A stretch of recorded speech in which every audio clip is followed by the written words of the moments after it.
Fala, concurseiro e concurseira, como que vão esses estudos caminhando super bem para a sua prova, para a sua aprovação? Espero que sim. E hoje teremos uma aula super legal.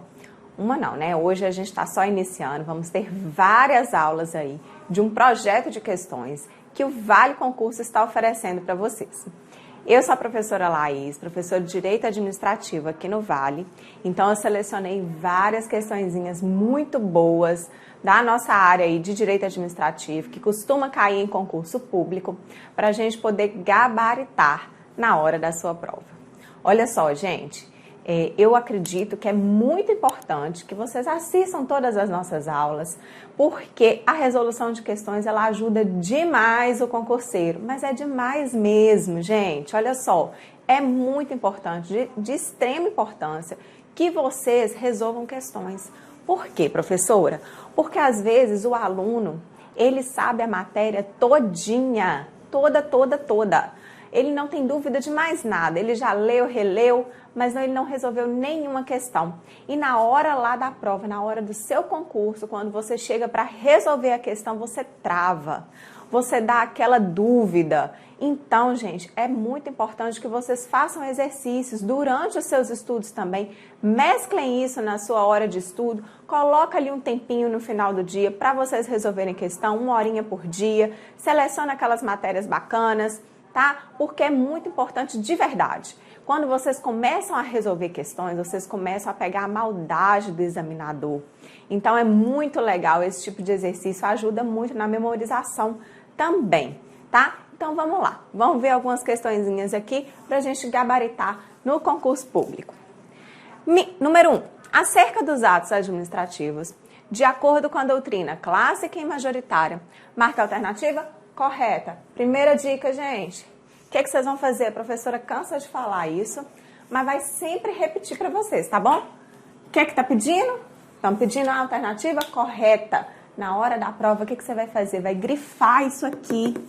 Porque isso aqui é motivo de erro para muito aluno, gente. E isso faz a diferença na hora da sua prova. Se está pedindo a correta e você marca a incorreta, ou vice-versa, que é o que mais costuma acontecer, né? Questãozinha pede alternativa incorreta. Você vai lá, não lê com atenção e já vai para o gabarito, tá? Então, não vamos errar isso aí. Letra A. Quanto a um determinado ato considerado vinculado, então estamos falando de ato vinculado, exercido pelo administrador público. Pode-se dizer que o administrador público tem o poder de escolha entre múltiplos caminhos. Tá certo ou errado, gente? Tá errado. Quando a gente está tratando de ato vinculado, não temos poder de escolha. Não, o administrador ele não tem essa margem de liberdade. Qual que é o ato que possui a margem de liberdade? É o discricionário. Então, não estamos falando do ato vinculado, estamos falando do ato discricionário. Questão errada. Ato administrativo vinculado que tenha vício de competência, de novo vinculado. Que tem um vício de competência poderá ser convalidado por meio de ratificação, desde que não seja de competência exclusiva. E aí, gente, tá certinho essa daqui, tá? O ato administrativo que tem um vício de competência pode ser convalidado? Pode. Aquele ato administrativo tem vício de competência ou um vício de forma, desde que sejam vícios sanáveis, tá? Porque se for um vício insanável, não tem jeito, o ato será nulo. Então, se eu tenho um vício sanável, eu posso convalidar. Desde que essa competência não seja uma competência exclusiva. A própria alternativa já nos deu essa exceção. Então, nosso gabarito, letra B.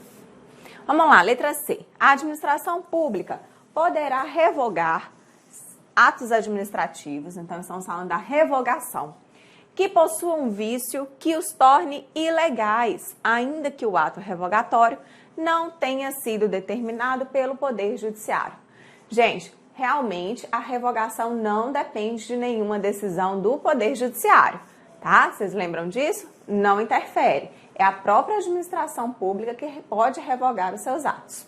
Mas não são seus atos legais. Os atos ilegais da administração pública, eles devem ser anulados e não revogados. Então, aqui também não está errado. Letra D. São atributos dos atos administrativos. Finalidade, sujeito, objeto, motivo e forma. Certo? Errado, né, gente? Isso são atributos? Não. Quais são os atributos do ato administrativo? São 4. É a presunção de legitimidade, a autoexecutoriedade, a tipicidade e a imperatividade. Competência, que está até errado, não é sujeito, né? Competência, motivo, forma, objeto e finalidade são o quê? São elementos, são os requisitos do ato administrativo. Quem acompanha nossas aulas aí sabe que eu falo que o examinador adora trocar os atributos pelos elementos, mas vocês não vão cair nessa pegadinha. Na hora da prova, vocês já estão sabendo e não vão cair. Fechou? Vamos lá. Número 2, então. Segundo Eli Lopes Meireles, ato administrativo é toda manifestação unilateral de vontade da administração pública que, agindo nessa qualidade, tenha por fim imediato adquirir, resguardar, transferir, modificar, extinguir e declarar direitos ou impor obrigações aos administrados ou a si próprio. A respeito dos requisitos, dos atributos e das classificações dos atos administrativos, julgue o item. Então, vamos ver. O ato administrativo não goza de presunção de legitimidade, devendo a administração provar formalmente a sua validade para que possa produzir efeitos. E aí, gente, gabarito certo ou errado? A questãozinha está errada. Por quê? Goza. A palavrinha não aqui, não goza de presunção de legitimidade. Pelo contrário, a presunção de legitimidade é exatamente um dos atributos do nosso ato administrativo. Fechou? Essa foi tranquila. Vamos lá. Assinale a alternativa que apresenta corretamente a fonte primária do direito administrativo. O examinador colocou aqui pra gente: lei, doutrina, costume e jurisprudência. Qual dessas são fontes é uma fonte primária, né? Só temos uma aí, uma alternativa correta. É a lei, gente. A lei é uma fonte primária do direito administrativo. Essas outras aqui também são fontes do direito administrativo ou nem se encaixam como fontes? São fontes também, mas elas são fontes secundárias, tá bom? Todas essas são doutrina, costume, jurisprudência, também são fontes do direito administrativo, mas elas são consideradas fontes secundárias. Beleza? Gabarito, então, letra A. Vamos para a questão de número 4. O direito administrativo pode ser, sobre o conceito do direito administrativo, analise a alternativa incorreta. Então, eu tô querendo qual, gente? O que vocês vão grifar aí primeiro de tudo? Que eu tô querendo a incorreta, tá? Letra A. O direito administrativo pode ser definido como conjunto de normas e princípios que regem a atuação da administração pública. Corretíssimo, isso se encaixa perfeitamente no conceito do direito administrativo. O direito administrativo é incluído entre os ramos do direito privado, privado não, do direito público. Então, aqui nós já achamos nossa questão, nossa alternativa. Por tratar, nem vou ler o restante. Os ramos de direito público. Falamos de direito administrativo, gente, vamos pensar sempre em direito público. Se aparecer alguma coisa na sua prova falando em direito privado dentro do direito administrativo, vocês já podem ler a questão com maior atenção para ver do que está falando, tá? Na maioria das vezes é uma possibilidade dessa questão estar errada, porque o direito administrativo é um ramo do direito público. C. O direito administrativo diz respeito primordialmente à atuação da administração pública inserida no poder executivo. Certinho? O direito administrativo é o ramo do direito público, olha só, certinho, que trata de princípios e regras que disciplinam a função administrativa e que abrange entes, órgãos, agentes e atividades desempenhadas pela administração pública na consecução do interesse público. Certíssima. Essa questão aqui essa alternativa tá ótima. Muito bem. Então, nosso gabarito aqui é incorreto, é a letra B, não é ramo do direito privado. Vamos para a questão de número 5. Questão de número 5, pessoal, estava muito grande, ficou pequenininho aqui na tela. Aí eu dividi para vocês, tá bom? Para a gente conseguir ler todo mundo junto aí. A administração pública corresponde às atividades que o Estado deve exercer para atender às necessidades coletivas. No desempenho de suas atribuições, a atuação administrativa ocorre de forma direta ou indireta. A respeito do tema, analise a alternativa, assinale a alternativa correta. Então vamos lá. A administração indireta constitui o conjunto dos órgãos integrados na estrutura principal de cada poder das pessoas jurídicas de direito público com capacidade política, União, Estados, DF, municípios. Certo? Errado, gente. Olha só. Quem que constitui o conjunto de órgãos integrados? Nananã? Quem que é a União, Estados, DF, municípios? Administração direta, né? Vocês estão lembrados aí? Então, essa aqui tá errada. B. Os órgãos da administração direta, agora sim estamos falando da direta, são pessoas jurídicas? São. Podendo contrair direitos e assumir obrigações, pois fazem parte da União, dos Estados, do Distrito Federal e municípios? Não, gente. Olha só. O que acontece aqui? Está falando que os órgãos da administração direta são pessoas jurídicas. E isso está errado. Por quê, professora? Porque órgãos não possuem personalidade jurídica. Essa é, assim, a característica principal dos órgãos, que eles não possuem personalidade jurídica própria. Quem possui personalidade jurídica é o ente federativo, é a União, o Estado, o Distrito Federal e o município. O órgão a qual pertence a algum desses entes federativos não possui a personalidade jurídica. Os órgãos, de novo, estamos falando de órgãos, os órgãos da administração direta têm capacidade processual, ou seja, podem ser autor ou réu de uma ação devido à sua personalização. Somente em casos excepcionais, já previstos em lei, é que são incapazes. Não, gente. Em regra, olha só, em regra, os órgãos não têm capacidade processual. Temos, somente em casos excepcionais, temos algumas exceções em que esse órgão pode atuar em processo, pode ter uma capacidade processual, mas são situações excepcionais, tá? Então, aqui tá errado, porque eles não têm essa capacidade processual em regra, e sim como uma exceção. Os órgãos da administração, de novo, indireta, são dotados de personalidade jurídica própria. Não, gente, não são. Então, tudo tá rodando em torno aqui do órgão ter personalidade jurídica, todas erradas.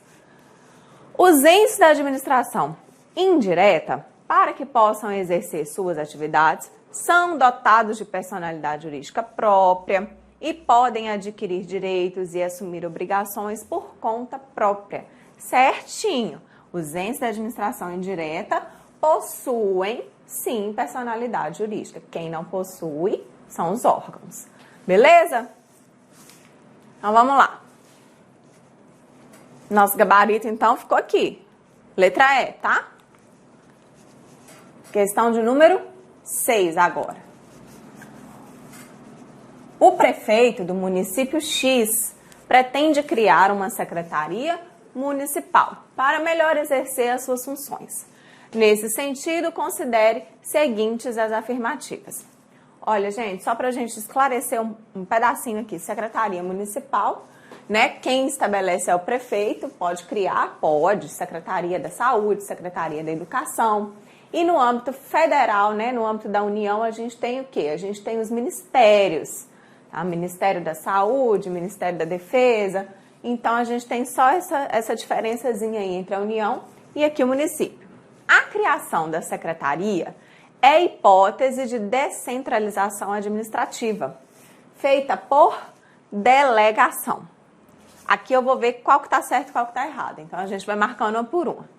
É uma hipótese de descentralização, gente? Não.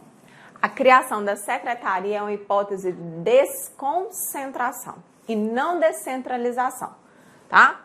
A nova secretaria integrará a administração direta do município. A nova secretaria integra exatamente a administração direta do município.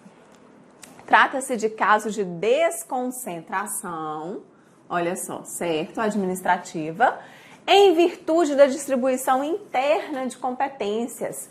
Correta. 3, correta. A nova secretaria não se submete ao controle hierárquico, pois possui personalidade jurídica própria. Não, gente, essa nova secretaria, já que ela é criada a partir da desconcentração, ela é um órgão. O órgão possui personalidade jurídica própria? Não possui. Então, tá errada. E também se submete ao controle, tá? O órgão, ele se submete ao controle hierárquico do ente federativo ao qual ele está vinculado. Então, toda errada a número 4. Qual que a gente está certo aqui, então? 2 e 3. Letra C, alternativa, afirmativa. 2 e 3 são verdadeiras. Vamos lá. Número 7. A administração direta é o conjunto de órgãos que integram as pessoas federativas que realizam a prestação de serviços de forma direta pelos próprios entes políticos da administração. A respeito desse assunto, assinale a alternativa correta. É composta de empresas públicas e fundações públicas. Estamos falando de quem? Estamos falando da administração direta. Empresa pública e fundação pública faz parte da administração direta, pessoal? Não, fazem parte da administração indireta. Desempenha atividade centralizada. Desempenha. Então, nós temos a letra B como gabarito. É a administração direta que desempenha atividade centralizada, tá bom? Por executar suas atividades de forma direta, não admite em sua Constituição a existência de órgãos internos. Claro que admite. Então, admite sim os órgãos internos, através da desconcentração. É composta por ministérios, ok, pode ter ministério, e por sociedade de economia mista. Sociedade de economia mista está lá na administração indireta. Existe apenas na esfera federal, ou seja, na União. Claro que não, né, gente? Temos aí na esfera federal, na esfera municipal, estadual, tudo, tá bom? Então, administração direta é União, estados, DF e municípios. Então, não existe apenas na esfera federal. Temos em todas as esferas, correto? Número 8. Vamos lá. Só apagar aqui. A Constituição Federal de 88, conforme a redação dada pela Emenda Constitucional número 19 de 98, em seu artigo 37, estipulou que a administração pública direta e indireta de qualquer dos poderes da União, dos estados, do Distrito Federal e dos municípios obedecerá aos seguintes princípios. Deu um texto desse tamanho para querer saber o que, gente? O que o examinador está querendo? Quais são os princípios explícitos? Quais são os princípios que estão elencados lá no artigo 37 da Constituição Federal, já contando com aquela redação da emenda constitucional número 19 de 98, que incluiu mais um princípio nesse artigo, além daqueles que já existiam antes. Então, quais são os princípios explícitos na nossa Constituição Federal? É o princípio da legalidade, ok? Impessoalidade, moralidade, publicidade e eficiência. Então, nosso gabarito está aqui logo na primeira alternativa, letra A. Qual que foi aquele princípio incluído por essa emenda aqui, gente? Princípio da eficiência, tá? Vamos lá.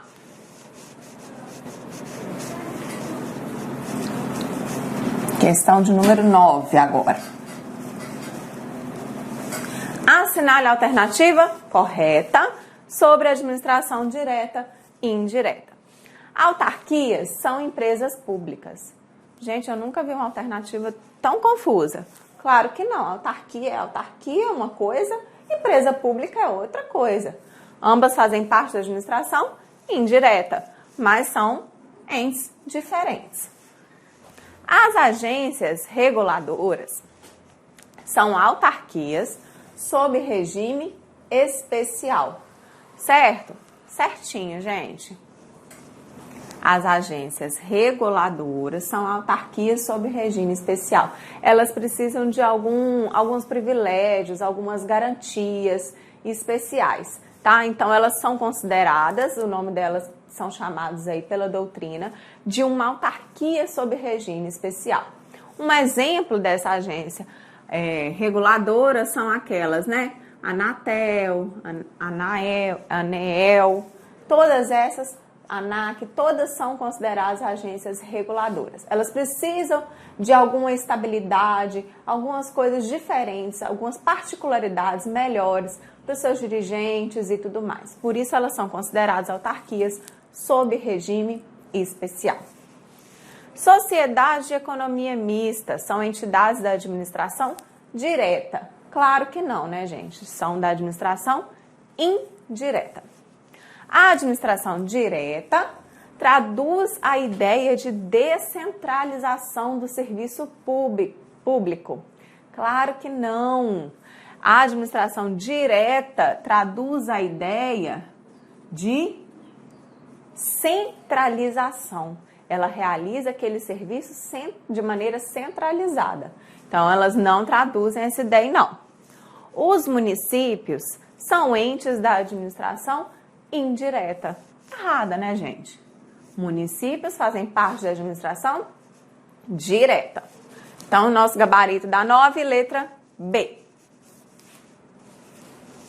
Questão de número 10. Olha o tamanho só do enunciado dessa questão, pessoal. Isso na hora da prova, quando vocês pegam uma questão desse tamanho, vocês ficam até desanimados, né? Mas olha só, a gente tem que ler. Tem que ler, não tem jeito de fugir. Temos que ler tudo que está na nossa prova.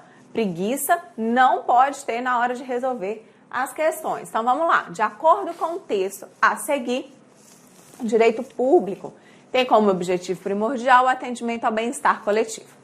Em primeiro lugar, as normas de direito público, embora protejam reflexamente o interesse individual, têm o objetivo primordial de atender ao interesse público ao bem-estar coletivo. Além disso, pode-se dizer que o direito público somente começou a se desenvolver quando, depois de superados o primado direito civil, que durou muitos séculos, e o individualismo, que tornou conta dos vários setores da ciência, inclusive a do direito, substituiu-se a ideia do homem como fim único do direito, própria do individualismo, pelo princípio que hoje serve de fundamento para todo o direito público e que vincula a administração em todas as suas decisões. Um trecho tirado lá do livro da Maria Silva de Pietro. Diante disso, as pedras de toque do regime jurídico administrativo são isso tudo, esse texto desse tamanho, para o examinador te perguntar quais são aqueles princípios que são considerados as pedras de toque, chamados assim por vários doutrinadores, tá? Não só pela Maria Silva de Pietro. Então vamos lá, gente. Vocês estão lembrados aí quais são esses dois princípios? Olha só. Supremacia do interesse público sobre o interesse privado e a impessoalidade do interesse público. Errada. Não é impessoalidade. O princípio da impessoalidade é outro princípio separado disso aqui. Misturou. Supremacia do interesse público sobre o interesse privado, ok? E a indisponibilidade do interesse público. Certíssimo. Temos a nossa letra B como gabarito aqui da questão. Olha só, gente, um texto enorme para vir perguntar sobre pedras de toque. Não podia colocar a questão só aqui não, professora? Podia, né? Mas o examinador, ele quis fundamentar toda a sua questão, pegou um trecho lá do livro da doutrinadora maravilhosa, colocou na sua prova, te dá um desgaste, mas olha só, eu acho que vocês devem ler. Caiu na prova, tá lá, é porque é importante a leitura, tá, gente? Não pula não, não passa o olho não. Lê tudo bonitinho e vamos ver, porque a maioria das vezes esse texto está completamente vinculado à questão. Se você não lê com atenção, devagar, com cuidado, relê, você não consegue resolver. Então não se assustem. Quando vocês virem algum texto enorme assim no meio da prova, é cansativo? É cansativo, concordo com vocês que é cansativo. Questões mais enxutas são mais tranquilas a gente fazer, talvez a gente até pense mais rápido, né? O raciocínio funciona melhor. Mas não se desesperem. Tranquilizem, leiam tranquilamente, com calma, prestando atenção, grifem se for necessário, para não perder nenhum ponto em especial que tiver naquele texto, tá? Então aqui a gente só queria saber quais que eram as pedras de toque, consideradas aí por muitos doutrinadores, tá? São dois princípios, é a supremacia do interesse público sobre o interesse privado e a indisponibilidade do interesse público, que é aquele que o administrador ele não pode dispor do interesse público, né? Ele deve sempre agir prezando o interesse público. Coloca aí alguns limites na atuação do administrador para prezar pelo interesse público.